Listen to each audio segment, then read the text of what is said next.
The morning sun cast long shadows across Riverside Park as Jasmine Williams settled onto her favorite bench. At 17, she had found this perfect spot 3 weeks ago during her search for the ideal place to complete her art assignment. The old oak tree behind the bench provided just enough shade, while the duck pond in front offered the most beautiful view in the entire park. Jasmine pulled out her sketch pad and arranged her pencils beside her on the bench. She had been working on this drawing for days, capturing every detail of the scene before her, the way the morning light danced on the water's surface, how the ducks glided peacefully across the pond, and the gentle curve of the walking path that wound around the water's edge. Her art teacher had given the class freedom to choose their subject, and Jasmine knew she had found something special.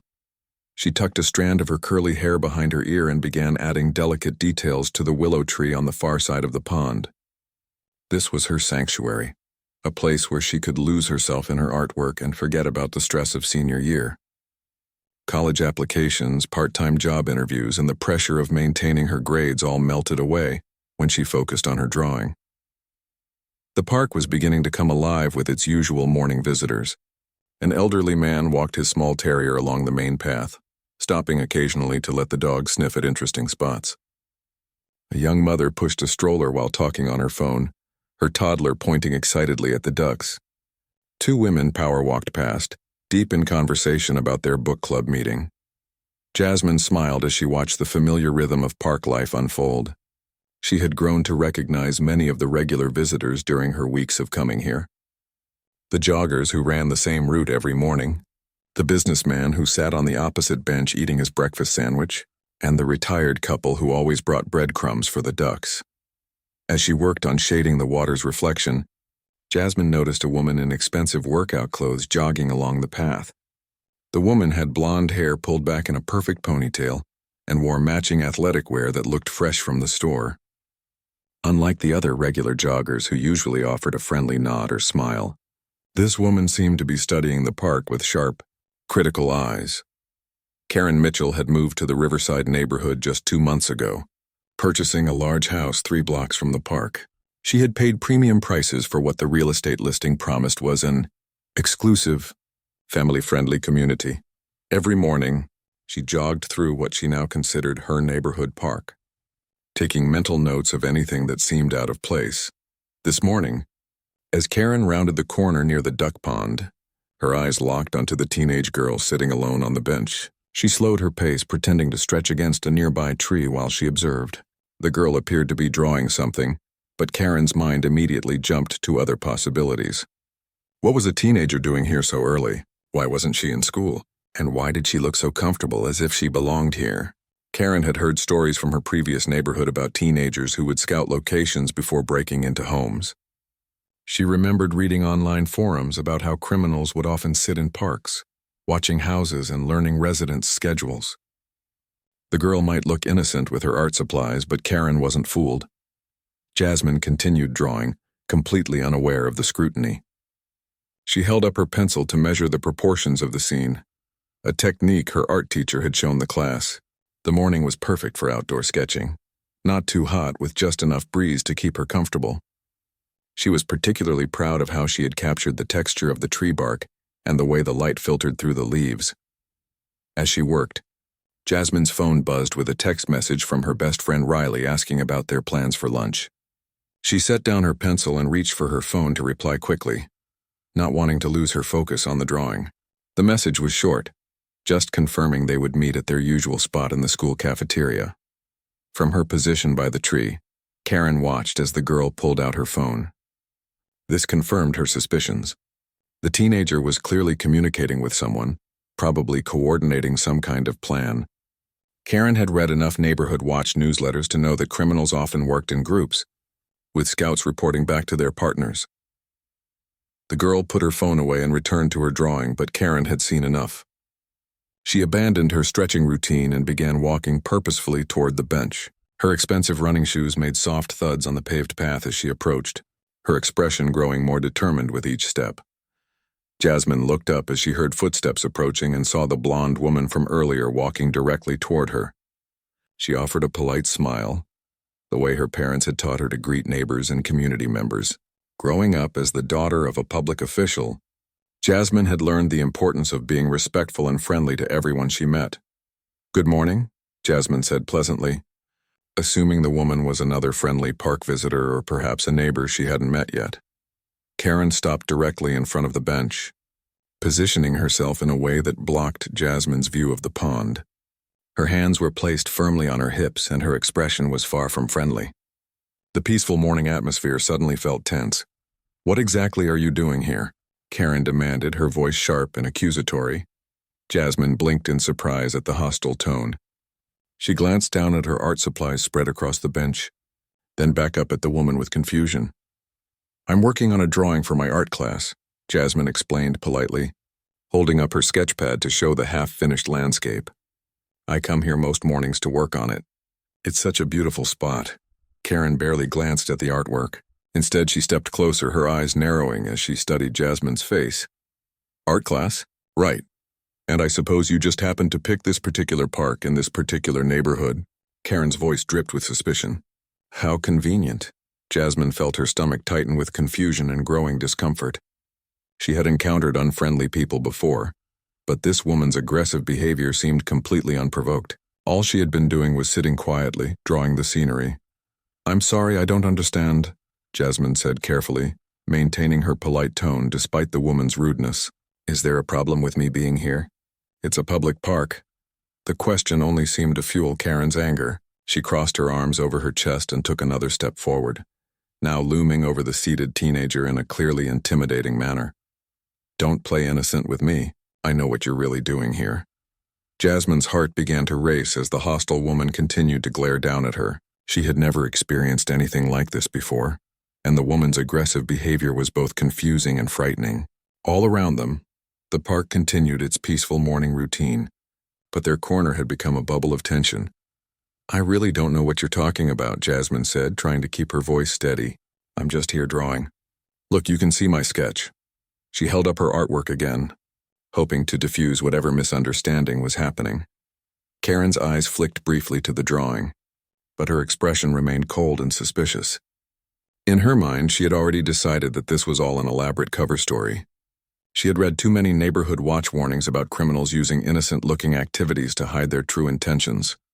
"Oh, please spare me the act," Karen snapped. "I've seen your type before. You sit here pretending to be all innocent, but you're really watching the houses, learning when people leave for work, figuring out which homes are empty during the day." The accusation hit Jasmine like a physical blow. She had never been spoken to this way by a stranger, and the woman's words were so far from the truth that she didn't even know how to respond. She was an honor student, volunteered at the local animal shelter on weekends, and had never even gotten a detention at school. "That's not true at all," Jasmine protested, her voice growing stronger despite her fear. "I'm a student at Roosevelt High. I live here in the neighborhood.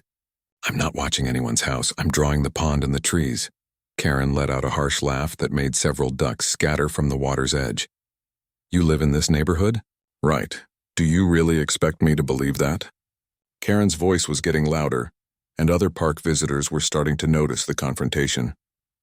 "I know everyone who lives around here, and I can guarantee you're not one of them." The statement was absurd since Karen had only lived in the area for 2 months, but in her mind, she had already established herself as the neighborhood's unofficial guardian. She had attended one homeowners association meeting and joined 3 different neighborhood watch groups online, convinced that she was protecting her new community from undesirable elements. Jasmine felt tears of frustration beginning to well up in her eyes, but she blinked them back. Her father had always taught her to stay calm in difficult situations, to speak respectfully even when others didn't show the same courtesy. As the daughter of a public figure, she knew that her behavior could reflect on her family. "I live on Maple Street with my parents," Jasmine explained quietly. "We've been in this neighborhood for 8 years. My dad works at City Hall and my mom teaches at the elementary school." But Karen was beyond listening to reason.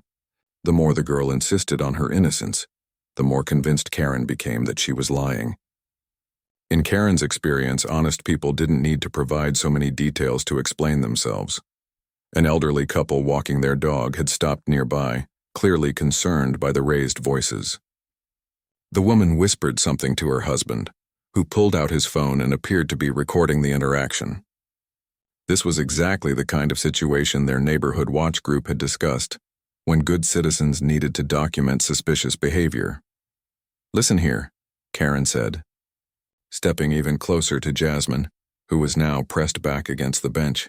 "I don't know what kind of scam you're running, but it's not going to work in my neighborhood. You can take your little drawing story and try it somewhere else." Jasmine's hands were shaking now as she gathered her art supplies closer to her chest. The woman's behavior was becoming increasingly erratic, and Jasmine was starting to genuinely fear for her safety. She glanced around the park, hoping to catch the eye of another visitor who might help, but most people seemed to be giving them a wide berth. "Please, I'm not causing any trouble," Jasmine said, her voice barely above a whisper. "I'll just finish my drawing and leave if it bothers you." Karen's face flushed red with anger at what she perceived as continued defiance. How dare this teenager sit there acting calm when she had clearly been caught in the middle of some criminal activity? "Oh no, you're not finishing anything," Karen declared. "You're leaving right now and you're not coming back." When Jasmine didn't immediately stand up, Karen reached out and snatched the sketch pad from her hands. Jasmine gasped and instinctively reached for her artwork, but Karen had already stepped back, flipping through the pages with rough, careless hands. "Hey, that's mine!" Jasmine exclaimed, finally finding her voice. "Please give it back." Karen ignored her plea and continued rifling through the sketch pad, looking for evidence to support her theories.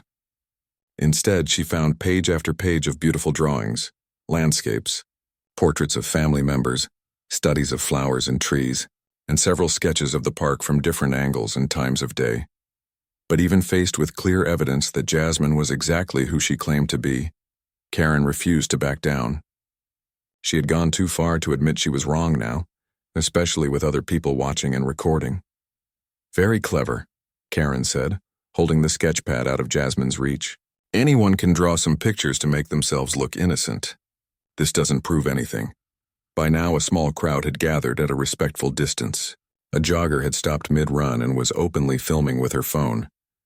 The elderly couple with the dog had been joined by a young mother who was shielding her toddler's eyes from the confrontation. Everyone could see that something was very wrong with the situation. Jasmine stood up from the bench, her legs unsteady beneath her. At her full height, she was actually taller than Karen, but she felt small and powerless in the face of such unreasonable hostility. "I'm going to call the police," Karen announced loudly, pulling out her phone with her free hand while still clutching Jasmine's sketch pad. "Let them sort this out." The words sent a chill through Jasmine's entire body. She had never been in trouble with the law, had never even been pulled over for a traffic violation. The thought of police officers arriving because of this woman's wild accusations was terrifying. "Please don't do that," Jasmine pleaded. "I haven't done anything wrong. Just give me my drawings back and I'll leave." But Karen was already dialing 911, her movements sharp and deliberate. She turned slightly away from Jasmine as she waited for the call to connect. But she made sure to speak loudly enough for everyone around to hear. "Yes, I need to report a suspicious person in Riverside Park," Karen said into the phone, her voice taking on a dramatic, urgent tone. "There's a young woman here who's been lurking around, clearly casing the neighborhood. She claims to be drawing, but I think she's up to something criminal." Jasmine felt the world spinning around her as she listened to the one-sided phone conversation. Every word Karen spoke painted her as dangerous and threatening, when all she had been doing was working on homework for her favorite class. "She's refusing to leave when asked," Karen continued, pacing in front of the bench while maintaining her grip on the sketch pad. "She's been here for who knows how long, watching the houses, probably coordinating with accomplices. I think she might be part of a burglary ring." The accusations were so outrageous that several of the watching park visitors shook their heads in disbelief. It was obvious to anyone with eyes that the teenager posed no threat to anyone. She was clearly upset and scared, not dangerous. "Yes, I'll stay on the line," Karen said. "But please hurry. I don't know what she might do if she feels cornered." Jasmine sank back down onto the bench, her legs too weak to support her anymore. In the span of 20 minutes, her peaceful morning had turned into a nightmare.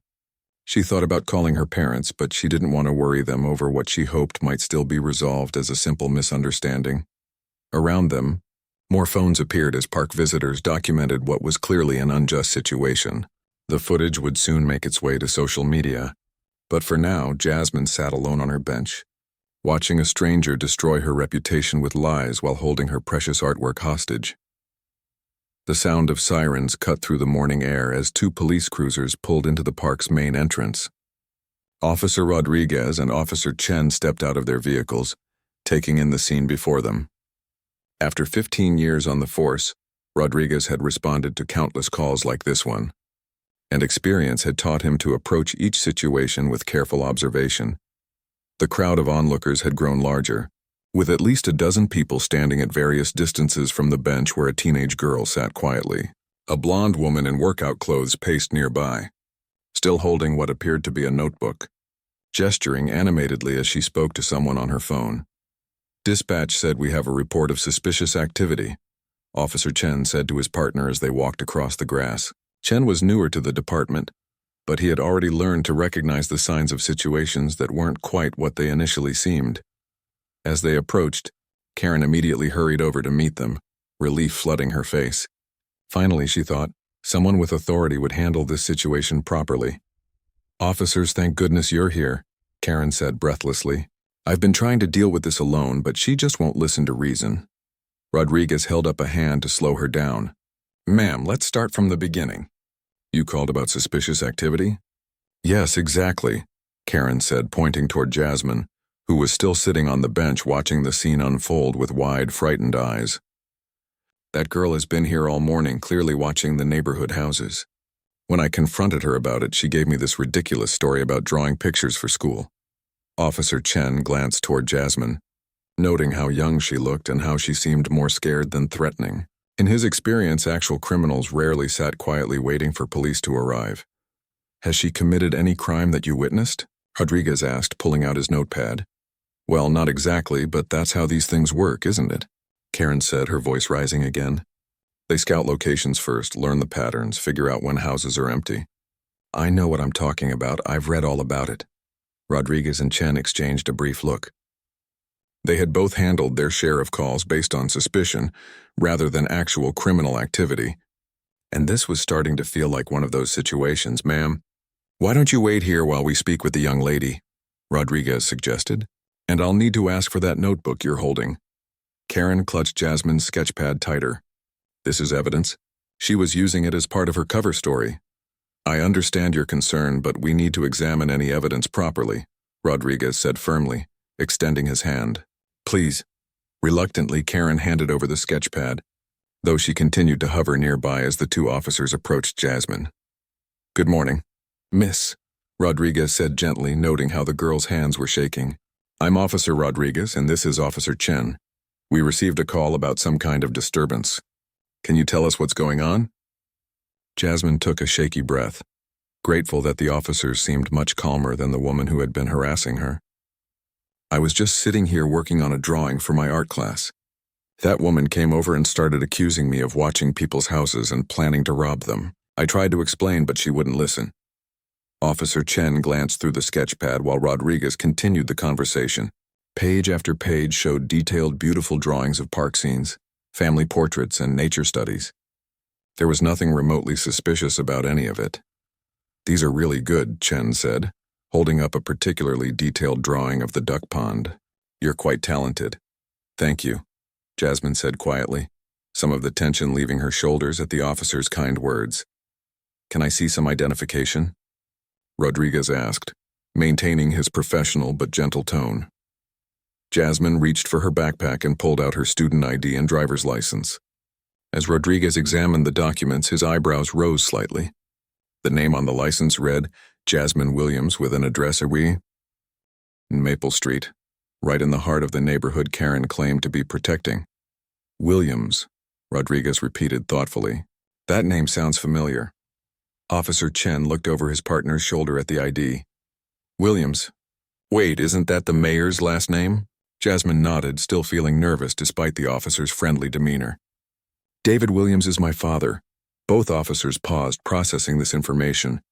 Mayor Williams had been working closely with the police department on community outreach programs, and both men had attended several meetings with him about improving police-community relations. The irony of the situation wasn't lost on either of them. "Your father is Mayor Williams?" Rodriguez asked, just to be certain. "Yes, sir. I can call him if you need me to verify that," Jasmine offered. From her position several feet away, Karen was growing impatient with what she saw as casual conversation when serious criminal activity had been reported. She couldn't hear everything the officers were saying, but she could see them looking at the girl's identification and flipping through the sketch pad. "Excuse me. Officers," Karen called out, approaching the group. "I hope you're not falling for her story. Just because she has some fake ID and a few drawings doesn't mean anything." Rodriguez turned to face Karen, his expression becoming more serious.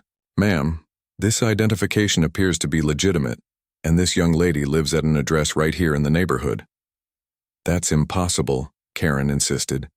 "I know this neighborhood. I live here. There's no way she belongs in this community." "How long have you lived here?" Officer Chen asked. 2 months, Karen replied proudly. "But I've made it my business to know who belongs and who doesn't." Rodriguez had to work to keep his expression neutral. In 2 months, this woman thought she could identify everyone who belonged in a neighborhood where families like the Williams had lived for years. "Ma'am, this young lady has every right to be in this public park," Rodriguez explained patiently. "She hasn't committed any crime, and she's provided valid identification showing she lives in the area." Karen's face began to redden again. This wasn't going the way she had expected at all. In her mind, the officers should have immediately arrested the suspicious teenager and thanked her for being such a vigilant citizen. "But what about all the criminal activity I've been reading about?" Karen protested. "Teenagers scouting neighborhoods for burglaries? This is exactly what the neighborhood watch groups warned us about." "I understand your concern for community safety," Rodriguez said diplomatically. "However, drawing in a public park is not a crime regardless of someone's age or race." The word race hung in the air for a moment, and Karen's face flushed even deeper red. "This has nothing to do with race," she said quickly. "This is about suspicious behavior." Officer Chen looked at Jasmine, who was still sitting quietly on the bench, then back at Karen, who was agitated and aggressive. "Ma'am, can you describe specifically what suspicious behavior you observed?" She was sitting there watching the houses, and then she took out her phone like she was texting someone," Karen stammered. "So she was sitting on a bench and using her phone?" Rodriguez clarified. When he put it that way, Karen realized how thin her accusations sounded. "Well, yes, but it was the way she was doing it. And she's been here multiple days. Multiple days of drawing in the park," Chen noted, holding up the sketch pad again. "These drawings show the same location from different angles and at different times of day. It looks like a student working on a long-term art project." By now, the small crowd of park visitors who had witnessed the confrontation was listening to every word. Several people had their phones out, recording the interaction. The elderly couple with the dog had moved closer, and the woman was shaking her head disapprovingly at Karen's behavior. "Officers," the elderly woman called out. "I walk through this park every morning, and I've seen this young lady here many times. She's always polite and well-behaved. She's never bothered anyone." "That's right," added the jogger who had stopped to film earlier. "I saw the whole thing. This girl was just sitting there drawing when that woman started harassing her for no reason." Karen looked around at the faces surrounding them, realizing that no one was supporting her version of events. Even worse, she could see people recording everything, their phones pointed in her direction. "This is ridiculous," Karen muttered. "I was trying to protect this neighborhood, and now I'm being made to look like the bad guy." Rodriguez closed his notepad and handed Jasmine back her identification. "Miss Williams, you're free to continue enjoying the park. Your artwork is very impressive, by the way." "Thank you, officers," Jasmine said, finally managing a small smile. "I really appreciate how you handled this." As the officers prepared to leave, Rodriguez turned back to Karen. "Ma'am, I'd encourage you to get to know your neighbors before making assumptions about who belongs in your community. This young lady and her family have been contributing members of this neighborhood for many years." Karen stood frozen as she watched the police officers walk away, leaving her alone to face the disapproving stares of the crowd. This wasn't how she had imagined her morning going at all.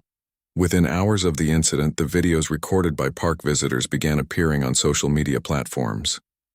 The footage showed Karen's aggressive behavior toward Jasmine, her wild accusations, and the calm professionalism of the responding officers.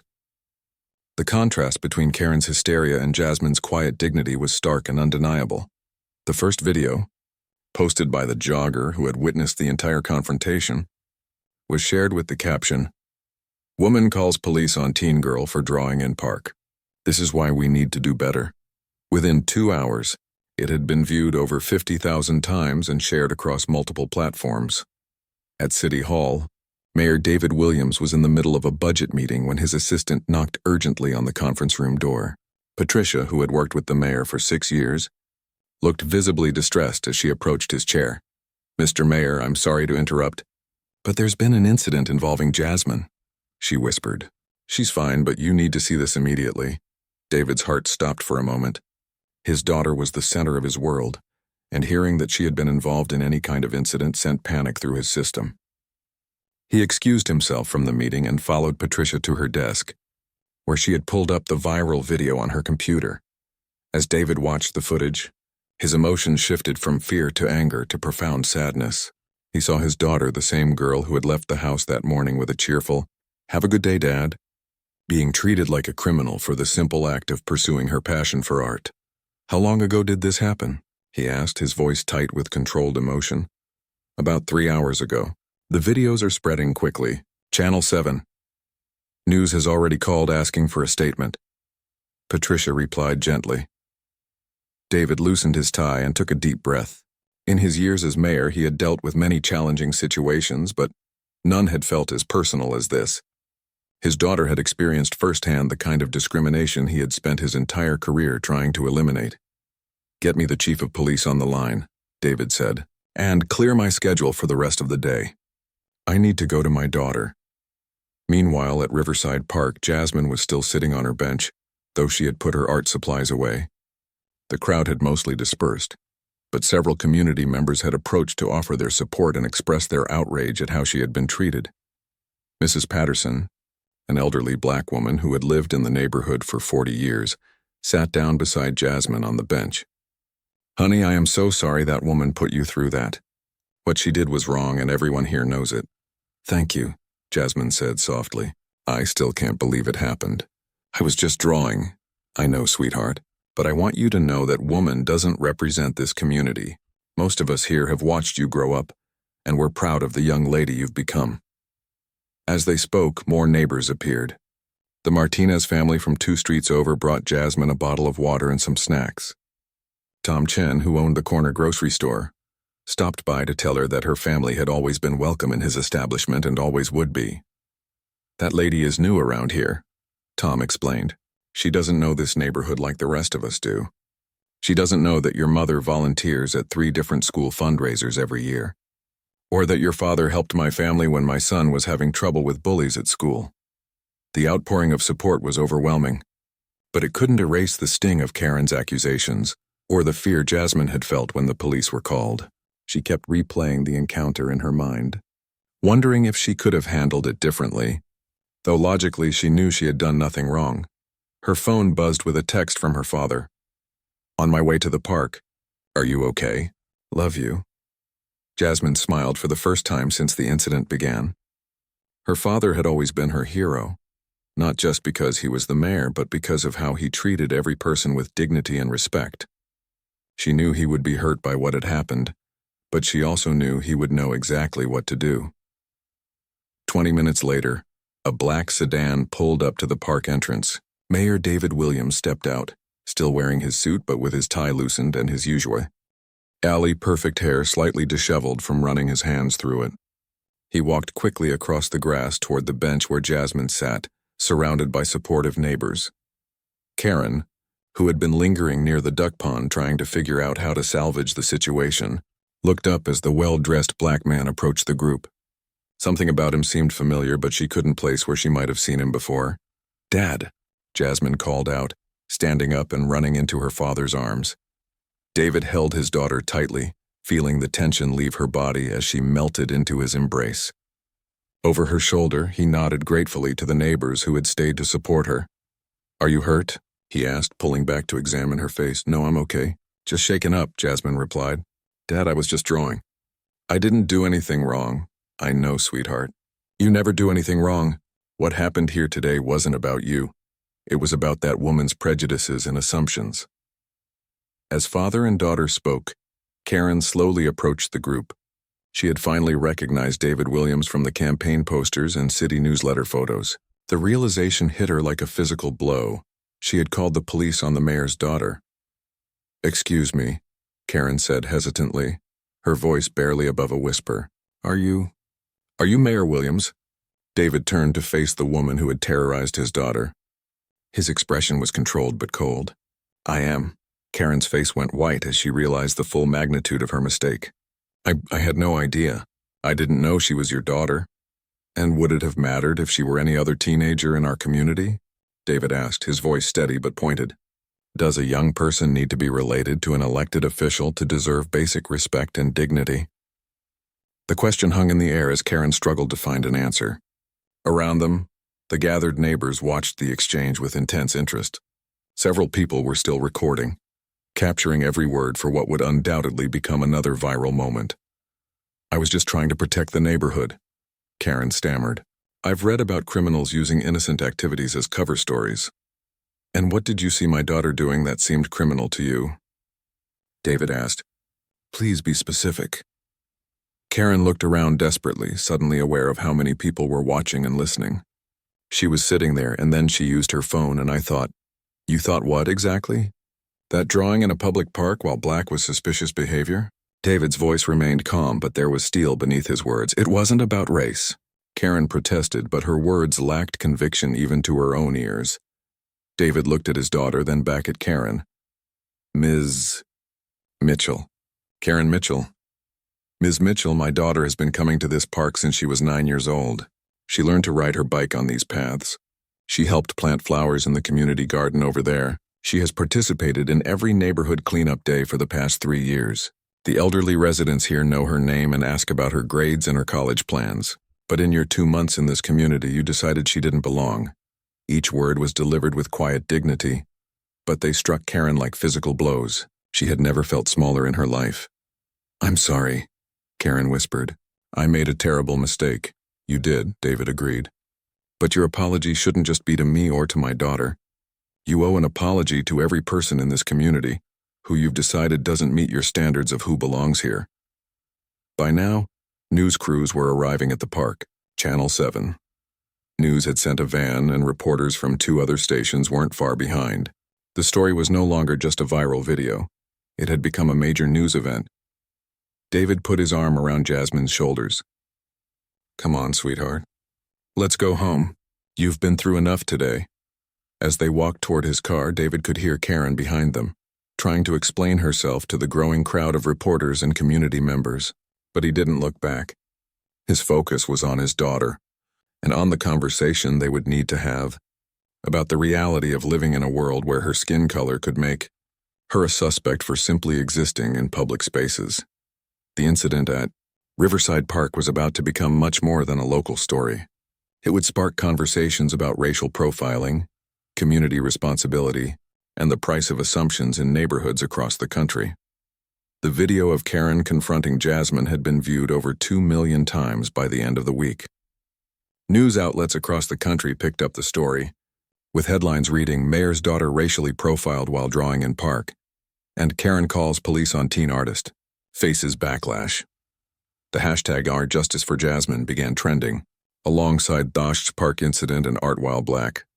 Karen Mitchell's life changed overnight, and not in the way she had expected when she moved to her dream neighborhood. Her real estate agency received hundreds of negative calls and emails. Clients began canceling appointments and withdrawing their listings. Her professional headshots, which had once represented success and achievement, now appeared in news articles as the face of neighborhood racism. By Wednesday, Karen's boss at Premier Properties called her into his office. Richard Stevens had built his real estate company on its reputation for serving diverse communities with respect and professionalism. The negative attention surrounding Karen was threatening that reputation. Karen, I think you know why you're here, Richard said, his usually friendly demeanor replaced with professional seriousness. Richard, please let me explain. I was just trying to protect the community. I never intended for any of this to happen, Karen pleaded. I've watched the videos, Karen. I've read the news reports. What I saw wasn't someone protecting a community. I saw someone making assumptions based on prejudice. Richard leaned back in his chair. 3 major clients have already called to say they won't work with any agent from this company if you remain on staff. Karen felt her world collapsing around her. But I've apologized. I've learned from this. Please don't take away my career over one mistake. This wasn't just one mistake. Karen, This was a series of choices that revealed a pattern of thinking that doesn't align with our company values. Richard's voice softened slightly. I'm going to have to let you go. I'll provide a reference for your sales numbers, but I can't endorse your judgment or community relations skills. As Karen cleaned out her desk, she realized that her dream of success in her new neighborhood had turned into a nightmare. Her phone buzzed constantly with calls from reporters and angry strangers who had found her contact information online. She had become the face of everything wrong with racial profiling, and she didn't know how to fix it. Meanwhile, Mayor Williams had spent the week turning his pain into purpose. He called an emergency city council meeting to address what had happened to his daughter and to propose new initiatives for community education and police training. What happened to Jasmine could happen to any young person in our city, David told the packed council chambers. But it shouldn't happen to anyone. We need to do better as a community, and that starts with acknowledging that racial bias exists and committing to address it. The mayor announced a comprehensive program that would include bias training for all city employees, community dialogue sessions in every neighborhood, and increased funding for youth programs like the one that had fostered Jasmine's love of art. My daughter's experience was painful for our family, but if we can use it to prevent other families from going through the same thing, then something positive can come from this tragedy, David explained to the assembled crowd. At Roosevelt High School, Jasmine had become something of a celebrity, though it wasn't the kind of attention she had wanted. Students approached her in the hallways to express their support and share their own stories of being judged unfairly. Her art teacher, Mrs. Rodriguez, asked if she would be willing to display her park drawings in the school's main hallway. Your artwork tells a story now, Mrs. Rodriguez explained as they hung the drawings. It shows the beauty you saw in that park, despite what happened there. That's powerful. Jasmine stood back and looked at her drawings displayed on the wall. The detailed sketches of the duck pond, the careful shading of the old oak tree, the peaceful morning scenes. They did tell a story. They showed what she had been doing when Karen approached her with such hostility. They were proof of her innocence, but more than that, they were evidence of her talent and her right to exist peacefully in public spaces. 3 weeks after the incident, Karen sat in the office of Dr. Angela Thompson, a therapist who specialized in helping people understand and overcome their unconscious biases. The court had mandated that Karen complete bias training and community service as part of her sentence for filing a false police report. I keep thinking about what I could have done differently, Karen told Dr. Thompson, but at the time, I really believed I was doing the right thing. That's the insidious nature of unconscious bias, Dr. Thompson explained. We can hold prejudiced beliefs while genuinely thinking we're being reasonable. The question now is, are you willing to do the work to recognize and change those patterns of thinking? Karen nodded, though she still struggled to fully accept that her actions had been motivated by racism rather than legitimate concern. I grew up in a diverse neighborhood. I voted for Barack Obama. I don't think of myself as racist. Racism isn't just about conscious hatred, Dr. Thompson said gently. It's also about the assumptions we make, the stories we tell ourselves about who belongs where, and the different standards we apply to different people. When you saw Jasmine in that park, what story did you immediately tell yourself? As Karen worked through her biases in therapy, the broader community was engaged in its own process of healing and growth.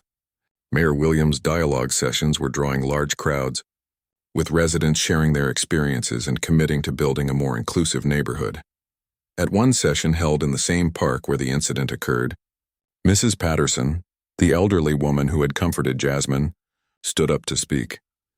I've lived in this neighborhood for 40 years, and I've seen it change many times. New families move in, old families move away. But what makes a community isn't the color of your skin or how long you've lived here. It's how you treat your neighbors. The sessions weren't always comfortable. Some residents pushed back against the idea that racial bias was a problem in their community. Others shared painful stories of discrimination they had experienced or witnessed. But slowly, conversations began to replace assumptions, and relationships began to form across racial and cultural lines. 6 months after the park incident, Jasmine was selected to represent her school in a citywide art competition. Her winning piece was a large painting of Riverside Park, but this version showed the space as she envisioned it could be, filled with people of all ages and backgrounds, sharing the beauty of the natural setting together. The painting was displayed in City Hall, where visitors could read the story behind it and learn about the mayor's community unity initiatives. For Jasmine, the painting represented healing and hope. She had taken her painful experience and transformed it into something beautiful. Karen completed her community service at the very park where she had confronted Jasmine. She spent Saturday mornings picking up litter, maintaining the walking paths, and gradually getting to know the regular visitors she had once viewed with suspicion. It was humbling work, but it forced her to see the park and its users through different eyes. One Saturday morning, as Karen was emptying a trash can near the duck pond, she saw a familiar figure sitting on the same bench where their confrontation had taken place. Jasmine was back with her sketch pad working on a new drawing. Karen's first instinct was to leave quietly, but something made her pause. After months of therapy and community service, she realized she had never properly apologized directly to the person she had hurt most. Taking a deep breath, Karen approached the bench slowly. "Excuse me, Jasmine." Jasmine looked up, surprised to see the woman who had caused her so much distress. But Karen looked different now, humbler, less aggressive, genuinely remorseful. "I know you probably don't want to talk to me," Karen began, "but I wanted to say something I should have said months ago. I'm truly sorry for how I treated you. There's no excuse for my behavior, and I hope you can forgive me someday." Jasmine studied Karen's face, seeing genuine regret where once there had been hostility. "Thank you for apologizing," she said quietly. "It means something that you came here to say that." Karen nodded and started to turn away, but Jasmine spoke again. "What are you doing here?" "Community service," Karen admitted. "I help maintain the park now. It's part of my sentence, but it's also helped me understand what this place means to people. I see families having picnics where I once saw threats. I see teenagers playing basketball where I once saw troublemakers. I was wrong about so many things." They talked for a few more minutes, a conversation that would have seemed impossible months earlier. As Karen returned to her work and Jasmine to her drawing, both felt something shift in the space between them. The incident at Riverside Park had changed many lives, not all in ways that were immediately visible. But in a community willing to confront its biases and do better, even painful encounters could become seeds of growth and understanding. Jasmine's artwork continued to grace the walls of City Hall, a permanent reminder that beauty and dignity deserve to be protected for everyone, regardless of who they are or what they look like.